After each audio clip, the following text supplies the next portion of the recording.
Allons maintenant, question pratique.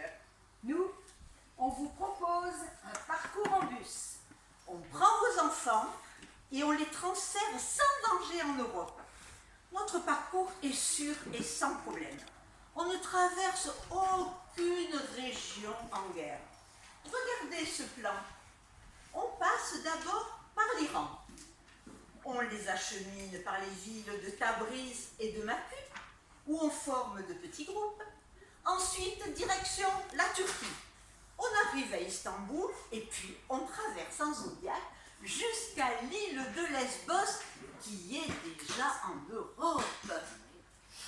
Est-ce que vous savez ce qu'est un Zodiac? C'est un petit bateau à moteur qui ne tombe jamais en panne. On transporte les enfants par l'eau de 40 et on les débarque sur une plage. On leur donne un gilet de sauvetage, car en Europe, c'est la règle. Toute personne qui monte sur un bateau doit porter un gilet de sauvetage. Mais vos enfants ne risquent même pas d'être mouillés. Ne croyez pas la propagande de l'Europe qui publie tous les jours des photos avec des enfants noyés. Ça, c'est pour vous effrayer, pour vous persuader de ne rien faire, pour vous obliger à vous terrer chez vous les bras croisés au lieu d'agir. Et d'ailleurs, l'Europe a besoin d'enfants, car chez elle, les gens sont tous vieux. Ils ne peuvent plus procréer.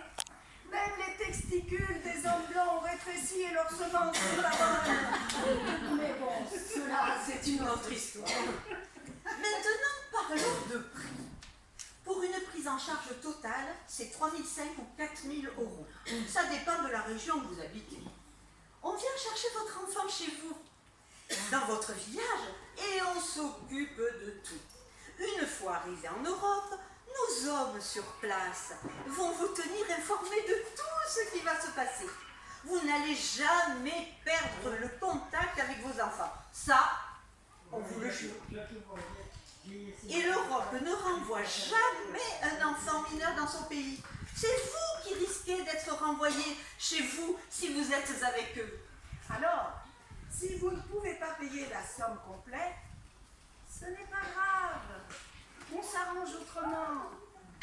À 12, 13, 14 ans, un enfant peut travailler. On lui trouvera un travail dans nos usines de textile en Turquie. Ce n'est pas grave s'il travaille 8 heures par jour. Pendant 6 mois, il sera nourri, logé, protégé. Et avec l'argent gagné, ils vont ensuite se payer la traversée. Et puis, le mieux, c'est qu'ils demandent l'asile en Allemagne ou en Suède. Est-ce que vous savez combien d'enfants ont été accueillis en Suède au cours de la dernière année? 36 000.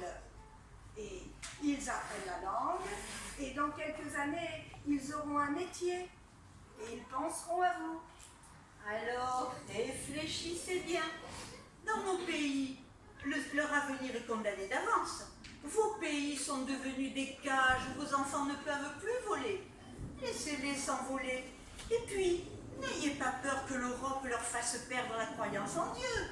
Non, grâce à Dieu, l'Europe respecte la religion. Il y a des mosquées partout.